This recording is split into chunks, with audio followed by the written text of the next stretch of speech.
दोस्तों आपको एक नारा तो याद ही होगा, एक रहेंगे तो सेफ रहेंगे, और ये नारा किसने दिया है वो भी याद होगा।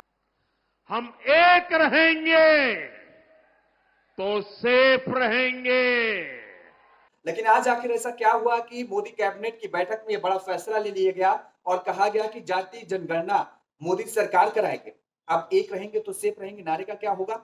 आखिर वो नारा किसके लिए था? और जब प्रधानमंत्री नरेंद्र मोदी ने खुद कई बार कहा कि जातिगत जनगणना कराकर या जातियों में बांटकर कांग्रेस समाज को बांटना चाह रही है, तो अब जातियों में आप किसे बांटेंगे? जातियों में बांटकर जातिगत जनगणना करा करके क्या आप समाज को बांटने की आपने भी ठान ली है? ये मेरा सवाल नहीं है, क्योंकि आपने जो जवाब दिया था उस पर एक बड़ा सवाल खड़ा हो रहा है।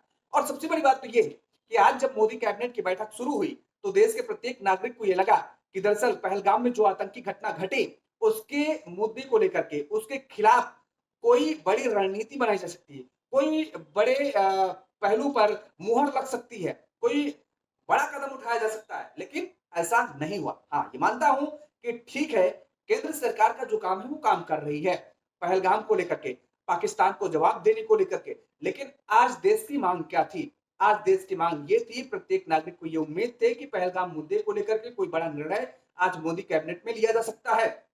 और देश की जनता बड़ा उत्सुक थी और बड़ा इंतजार कर रही थी कि मोदी कैबिनेट में। लेकिन जैसे ही कैबिनेट की बैठक खत्म हुई और उसके बाद अश्विनी वैष्णव ने प्रेस कॉन्फ्रेंस की तो उसमें कई मुद्दे का जिक्र किया गया जिन फैसलों पर मुहर लगी।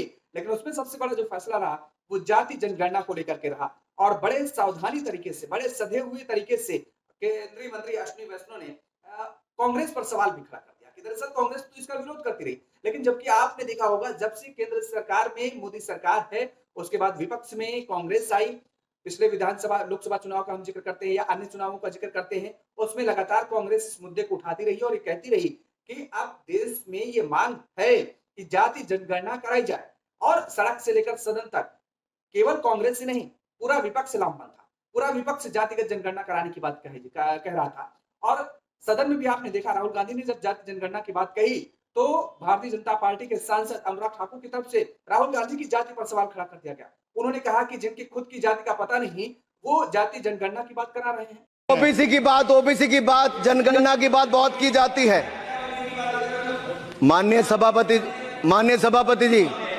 सभापति जी, जिसकी जात का पता नहीं वो गणना की बात करता है। अब अनुराग ठाकुर क्या कहेंगे? इतना ही नहीं, आपने कई इंटरव्यू में देखे होंगे भारतीय जनता पार्टी के सांसदों से जब सीधे तौर पर यह पूछा गया कि क्या जाति जनगणना कराई जानी चाहिए तो उन्होंने सब तौर पर मना कर दिया कि नहीं, सीधे एक शब्द में। तो क्या अब वो भारतीय जनता पार्टी के सांसद मोदी कैबिनेट के इस फैसले का विरोध करेंगे?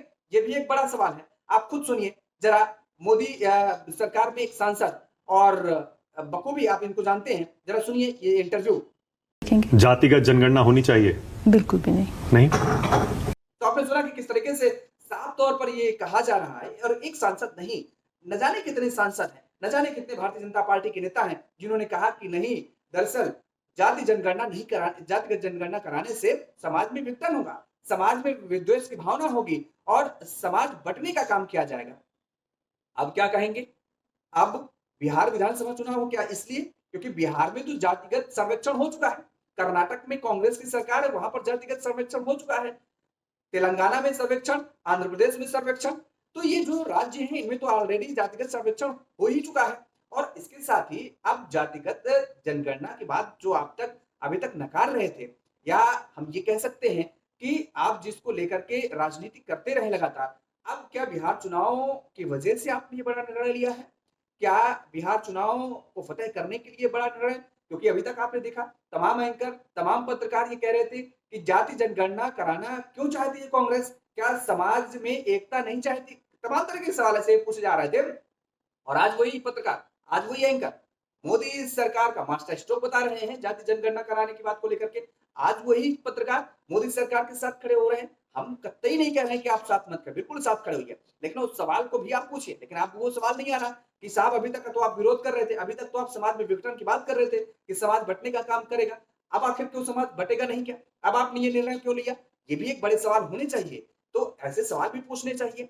अब ऐसे में कांग्रेस ये बड़ी जीत मान रही है अपनी आज, और कांग्रेस ही नहीं बल्कि अब पूरा विपक्ष मानेगा। समाजवादी पार्टी का हम जिक्र करें या अन्य विपक्षी दलों के नेताओं का हम जिक्र करें, वो बड़ी जीत मानेंगे और जीत मानना भी चाहिए, जाहिर तौर पर है क्योंकि केंद्र में जिस तरीके से मोदी सरकार है और उसके विपक्ष में कांग्रेस मुखर होकर के खड़ी रही है। राहुल गांधी का हम जिक्र करें तो राहुल गांधी लगातार सबसे बड़े नेता विपक्ष के रूप में उभर के के आए हैं और एलओपी भी हैं वो लगातार सरकार से सवाल करते रहते हैं और तल्खलहजी में करते रहते हैं। अब आज राहुल गांधी की बड़ी जीत मानी जा रही है कांग्रेस की तरफ से। कांग्रेस ये कह रही है कि भाई राहुल गांधी की ये जीत है और राहुल गांधी की मांग के आगे उनकी जो जनता के हित में जो मांग थी ये कांग्रेस कह रही है। मोदी सरकार ने घुटने टेक दिए हैं और ये सरकार की तरफ से अब लगातार तथ्य दिया जा रहा है कि दरअसल जब सरकार में कांग्रेस थी तब तो वो जातिगत जनगणना कराई थी। अरे ठीक है, कांग्रेस ने नहीं कराया, लेकिन अब जब विपक्ष में सरकार ने 10-11 में जनगणना कराई गई, जाति जनगणना, लेकिन उसका जो आंकड़े थे वो आंकड़े सार्वजनिक नहीं किए गए। अब विपक्ष में रहती हुई जब मांग की जा रही थी कांग्रेस की तरफ से तब आप उस पर सवाल खड़े कर रहे थे, उसको लेकर समाज में विघटन की बात कर रहे थे।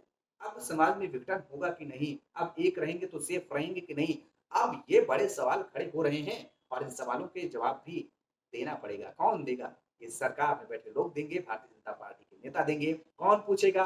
हम जैसे पत्रकार पूछेंगे और जो नहीं पूछेंगे कोई बात नहीं, बहरहाल मैं तो पूछूंगा। और इसलिए मैं देशवासियों को कहता हूं, समाज को तोड़ने वाली इनकी प्रवृत्तियों से सावधान रहना है। हम एक रहेंगे तो सेफ रहेंगे, हम एक रहेंगे तो